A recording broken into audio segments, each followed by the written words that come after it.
தட்டை, சீடை, முறுக்கு, ரிப்பன் பக்கோடா, அதிரசம், என்ன வேணாலும் செய்யுங்க.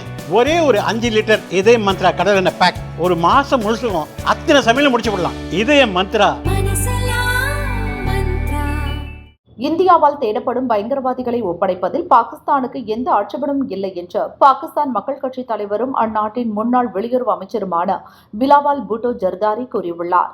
செய்தி நிறுவனத்திற்கு பேட்டியளித்த அவரிடம், இந்தியாவுடன் நல்ல உறவை கடைபிடிக்கும் விதமாக லஷ்கர்-இ-தொய்பா தலைவர் அபிஸ் சையத், ஜெய்ஷ்-இ-முகமது இயக்க தலைவர் மசூத் அசார் ஆகியோரை இந்தியாவிடம் ஒப்படைக்க வாய்ப்புள்ளதா என்று கேட்கப்பட்டது. பதிலளித்த பிலாவல் பூட்டோ ஜர்தாரி, அபிஸ் சையத் பாகிஸ்தான் சிறையில்தான் இருக்கிறார். மசூத் அசாரை கைது செய்ய முடியவில்லை. ஆப்கானில் இருப்பதாக நம்புகிறோம். நீதிமன்றத்தில் தேவையான ஆதாரங்களை சமர்ப்பித்தால் அபிஸ் சையத், மசூத் அசார் உள்ளிட்ட பயங்கரவாதிகளை ஒப்படைக்க பாகிஸ்தான் தயாராக உள்ளது.